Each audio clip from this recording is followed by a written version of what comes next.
Welcome back, Allan. Oh, I see that you like Park Ranger stories. In Alaska, no less. Hmm. Tell you what, I'll read it for you.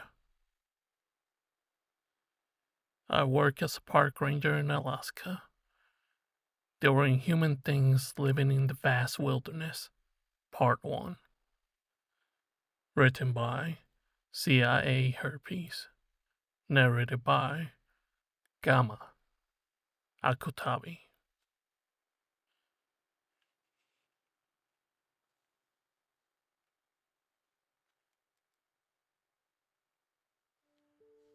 I worked as a park ranger in northern Alaska for years, from when I was in my early 20s until my mid 30s. At first, when I took the job, I was trying to escape, but over time, I learned to love it. The endless wilderness, the snow-capped mountains that muffle away everything sound during blizzards. With no light pollution, the stars up there looked like tiny ships of diamonds. And during the winter, the northern lights roll in, twisting and shimmering in strange alien colors. But a few years ago, things got much worse.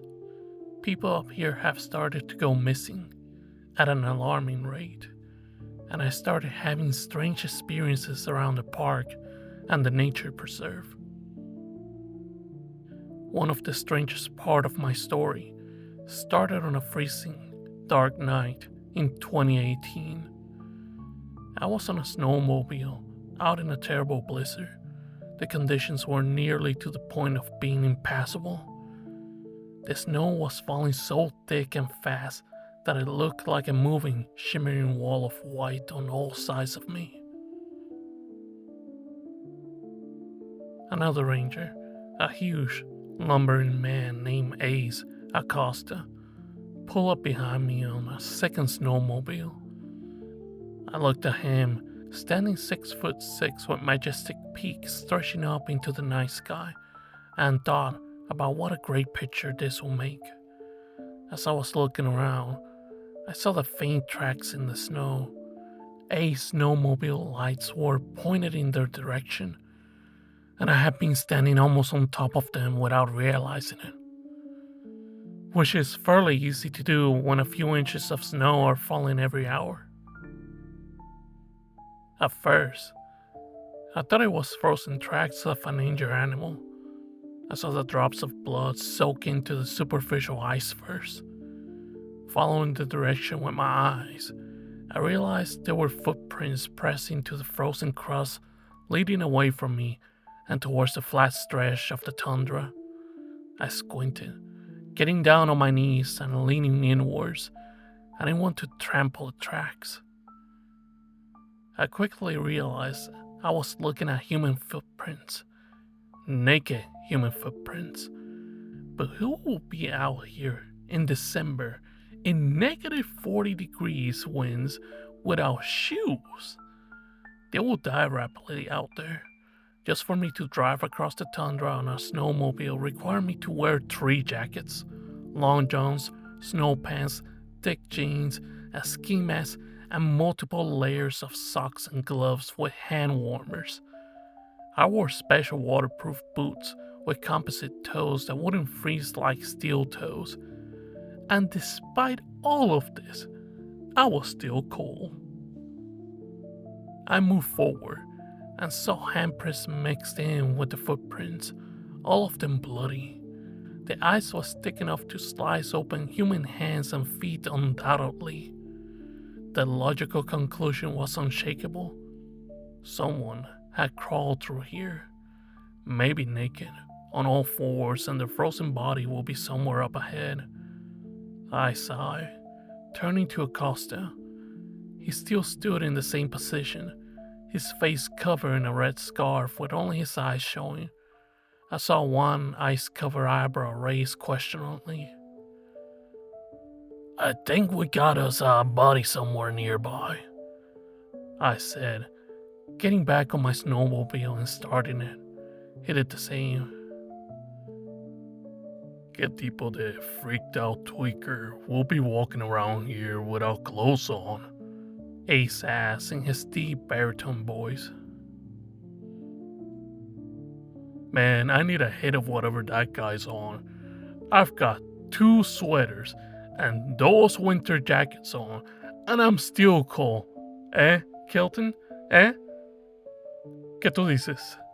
He started elbowing me jokingly. I frowned, not responding. Ace always had a smart aleck remark. He was next to me when I was interviewing for this job originally, down at the recruitment center in Washington State.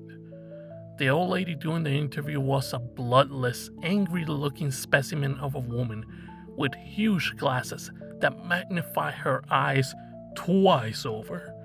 She spat out each of the questions like a drill sergeant talking to fresh meat in the army. Are you a member of any organized religion? She asked brusquely. Ace shook his head. No, senora. But I am a member of a disorganized religion, he said. We call ourselves Los Servientes de los Viejos. We're waiting for the ancient reptilian gods at the bottom of the ocean to awaken. Por el momento, however, they haven't responded to any of our texts. I thought about this as I revved the engine twice, a sign that I was about to pull off and that he should stay close. We took off going slow and following the tracks as close as possible without destroying them. But the tracks just kept going, these bloodstains seeming to grow fainter as we moved forward. And, strangely enough, the distance between the hand and footprints also started to get longer, as if someone were running on all fours and speeding up. We were nearing the beginning of the forest of evergreens when I saw a white flash just up ahead. The thing that ran from us was a humanoid, but I knew at once that it was not a person. The thing that ran from us was humanoid, but I knew at once that it was no person. It ran on hands and feet, totally naked, its skin a pale, lifeless white color. It turned its head towards the lights of the snowmobiles briefly. I saw a hairless creature with skin that clung tightly to its simian body. Its lips permanently pulled back from its mouth as if they were eaten away. Underneath, it showed mottled black and red gums covering thick, clotted blood. Its nose appeared as little more than 2 irregular holes, and its eyes, they reflected the light of the snowmobiles, like the eyes of a raccoon or a possum. They were huge and sunken in his starving, monstrous face. And I saw what was leaving the bloody trails. The creature was, as far as I could tell, totally uninjured, and his permanently grinning mouth, between rows of crooked, sharp, blood-stained teeth, it held the body of an infant. The baby's head lolled from side to side, the neck seemingly broken, and blood dripped constantly from its mouth and nose. It had deep puncture marks in its tiny parka, half rings of teeth marks that must have broken its ribs. The blood stains on the snow were becoming fainter, because the heart was no longer pumping in the body of the one leaving them. I had a loaded rifle inside my snowmobile, and kept a 12-gauge shotgun slung around my back, mostly in case of bears or moose attacks. I always kept the shotgun loaded with slugs, which were, in my experience, the most versatile ammunition for stopping any large animal.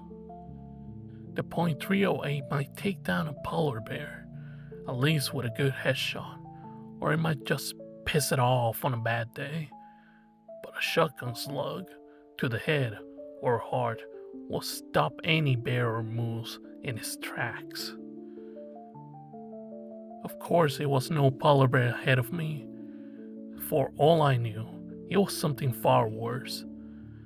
I looked down at the speedometer to see I was going 20 miles an hour in the dark in a blizzard. And yet this strange humanoid creature was still losing us. A seemingly never-ending store of energy still sending it forward at a superhuman speed. Its pale, bony legs and arms pumped back and forward so fast that they were just a blur. It kept its sharp teeth around the nape of the dead infant's neck, like a mother cat carrying its young.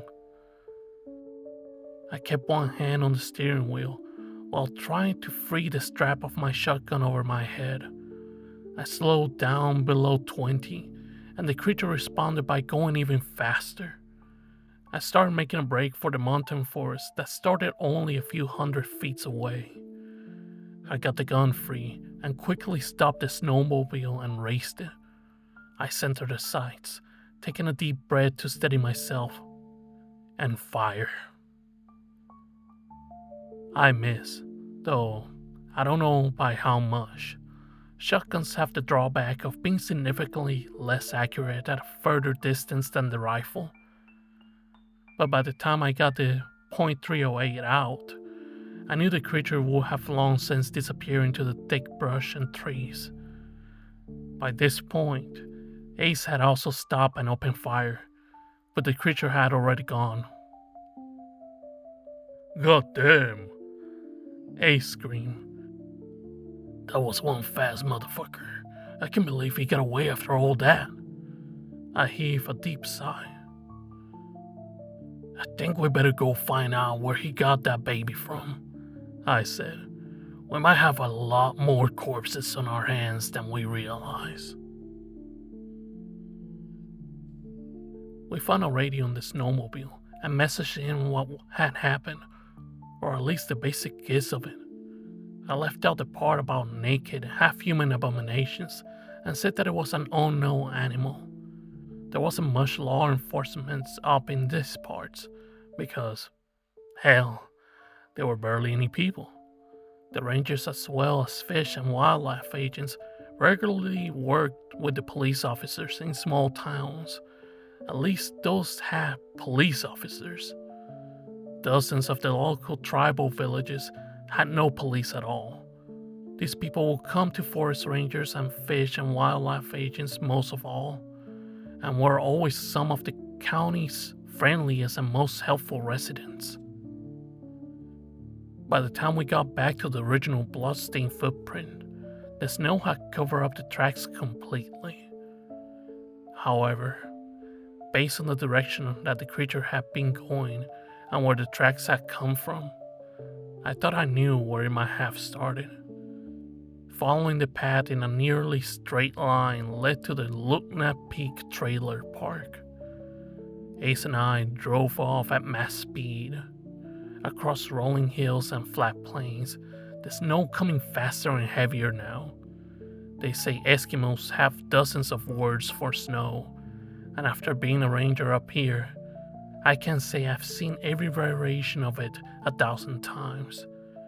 This was turning into the kind that was wet with huge flakes and tended to stick to everything. We will probably have to find refugees soon, especially if it got any heavier. I heard the screaming before I saw the commotion. As we came around the sharp right turn where the dirt road turned into the trailer park, I saw dozens of people out, flitting like gnats around one of the trailers at the back corner of the park. All of the lights were on in that particular trailer, and I saw one woman comforting another who was bent over and crying. Even though almost everyone knew us here, I pulled out my badge identifying me as a federal law enforcement officer. Up here, all the rangers were technically federal agents, allowed to carry guns and make arrests like typical police, except we were licensed under the Department of the Interior rather than under state law enforcement agencies.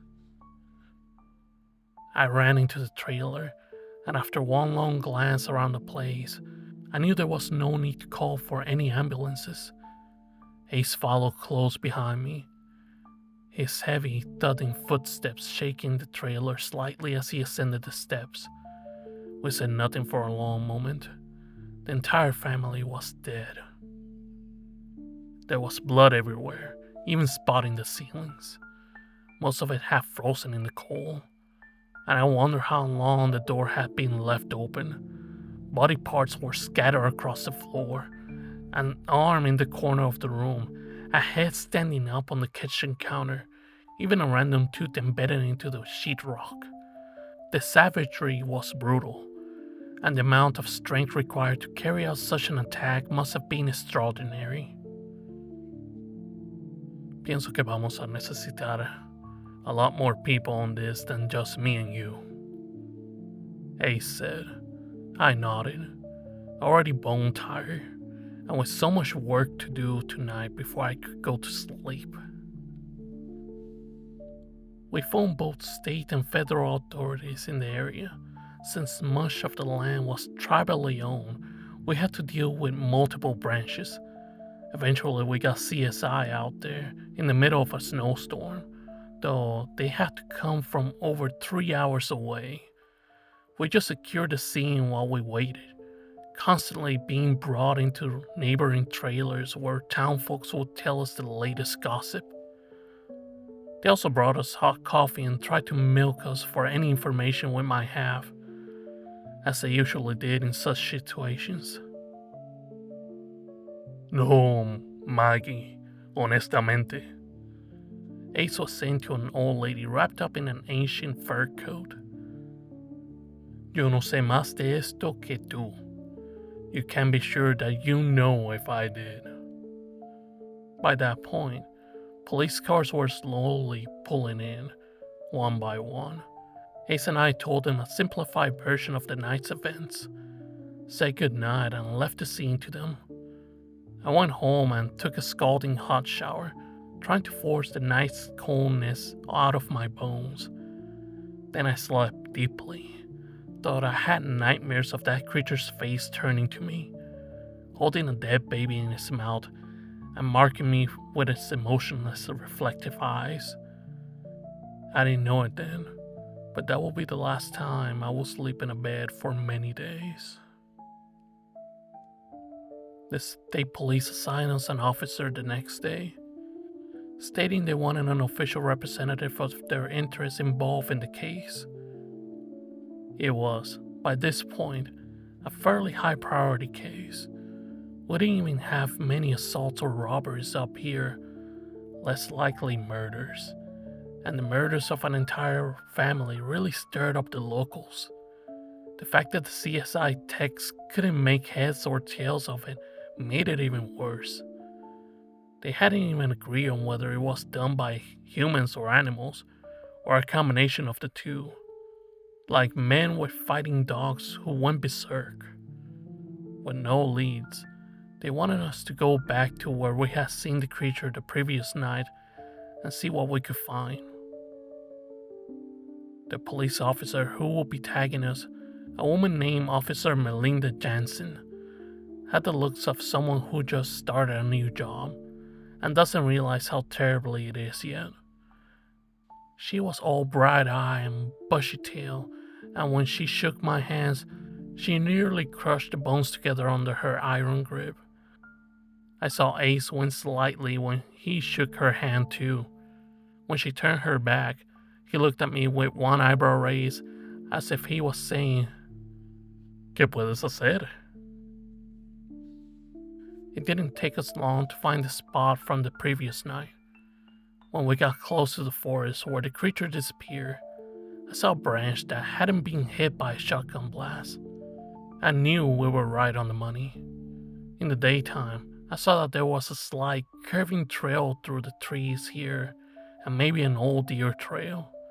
It was just wide enough for us to take our snowmobiles through if we went slow. Occasionally, I will have to get off, being in the lead and moved large branches that lay across the path, but overall it was faster going than I had expected. The trail follows across the top of a rolling hill, went down and then spiraled up around a mountain. We were high now, at least 7,000 feet above sea level, and the view went for hundreds of miles. It was breathtaking, seeing the frozen white landscape below us, mountains lining one horizon and the Arctic Ocean on another. A couple hundred feet ahead of us, however, the trail just stopped. I saw an opening in the mountains, slowly bringing my snowmobile up. I looked into it and saw what looked like naturally formed snow hallways. The hall sloped down at a steep angle without stairs. An eerie silence radiated from the gradually thickening darkness. The other two snowmobiles cut out right behind mine, and Officer Jansen came walking up, flicking on her LED headlamp. Immediately, I saw a strip of light blue cloth. I walked forward, bending down to confirm what I already suspected, that this was a piece of the missing infant's clothing. "That looks like more than enough cost to me. Let's do this," Jensen said. "I'd like to be back before sundown." She kept walking without waiting for confirmation. Ace and I slung on our packs and turned on our headlamps. I tried using the radios and sat phone to share our location, but neither was working. The bright artificial lights showed that the natural stone walls of the hall just kept on descending into the mountain. A warm breeze blew past me, an acrid sulfuric smell following in its wake. "This is just a body recovery mission at this point," I whispered to Ace, giving Officer Jansen a wide space so I could talk. "So why are we potentially risking our lives here? We should be waiting for backup. We both know that the infant is dead, and has been for a while." "Tú sabes lo que yo pienso," Ace whispered conspiratorially, before a low shriek stopped us all in our tracks and ended conversation. I never did get to hear what he thought. By this point, it was much warmer than it had been outside, and I had the urge to start stripping off jackets. The shrieking had intensified, and was now being answered by dozens of others that surrounded further away in the stone halls. Officer Jansen pulled out her gun, which I saw with some astonishment was a .454 Ruger, a large caliber gun with good stopping power. I saw enough magazines strapped around her hips to decimate an entire herd of buffalo. I saw pull off my shotgun, making sure it was filled with lead slugs. "Do you have any idea what we're up against?" I asked her. Ace was right behind us, his shotgun already cocked and loaded, the muzzle pointed downwards. I was sweating heavily by this point. The air in the tunnel just kept getting warmer. It felt like I was walking into a sauna. Thin clouds of mist and droplets of hot condensation clung to the smooth granite ceiling. The hall continued to descend at the same steep rate, but now I could see something at the bottom. Light. "Not much more than you, really," Officer Jansen said with a slight sneer. "My only advice is to shoot first and ask questions later. Kill anything that moves. This place has taken a lot of people already. People who were too fat and slow to watch their own backs." I squinted as I examined the lights. They seemed to emanate from some sort of organism growing on the stone surface. It wasn't electrical lights, and it certainly wasn't natural sunlight. It glowed like the lights of millions of fireflies, a purplish blue color that painted the granite floors and walls in a totally different light. We were walking as quietly as possible by this point, but I hadn't seen anyone. We reached the bottom of the stone halls, where strange mushrooms glow in the darkness. Their mycelium giving off that black light color everywhere as it stretched across the threshold of the opening. I turned off my LED, seeing my comrades do the same, then poked my head through, looking back and forth. I saw more of those creatures from before, their lips missing, their skin pale, their eyes huge and rabid. They constantly twisted and snapped their heads to the left or right, as if hearing something only they could perceive. Two were dragging an elk that had been mutilated and torn down the middle. Another was dragging an old man's dead body forward by the upraised legs. I saw the old man's head was missing, his wrinkled hands trailing behind the body. I watched where all this activity was headed. Then I gasped. A huge, insectile monster sat lazily against the stone wall as these creatures brought it meat. The monster was so fat that I wasn't even sure it could stand up. It had a blood red, chitinous exterior with a hood like a cobra that extended around its head. His teeth trembled together constantly as it shoved more gory offerings into its mouth, sending blood gushing forward in a thick, clotted rivulets that dripped down its shin. Its long, thin arms had sharp knife-like digits, and its 6 legs branded like those of a praying mantis, splayed out on each side of its body, shining a dark red color in the strange light of the chamber. Its belly stretched far in front of its body, and with horror, I saw it drop a cluster of eggs, each as big as a dog. Their surfaces writhe and tremble, looking tight and ready to burst at any moment. The creatures that fed and cared for this monster rushed over, dragging the eggs to the corner of the warm chamber. I saw that there were dozens more of them over there, and that some had already hatched. Whatever that monster was, it had already given birth, and now those things were walking around, totally free to kill anything or anyone they wanted.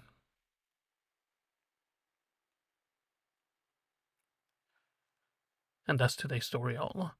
The story that you just heard was suggested by the narrator for me to narrate in order to help my channel up. He told me, hey, park rangers are Alaskan Park Rangers. Do those and your numbers are gonna go up. We're gonna see how that goes. But otherwise, I enjoy this story. Quite creepy. It gives me cryptic vibes, and based on what is said over here, for those that like anime or manga like yours truly, it reminds me of Hunter x Hunter, the Chimera Ant saga. That's what it reminds me of. We're gonna see it later on because this story has multiple parts, and I'll be happy to read them to you, Outlaw. And with that being said, thank you for watching. Leave a comment and a like, and if I earn it, go ahead and subscribe. What are you waiting for? And like always, I'll see y'all on the wasteland.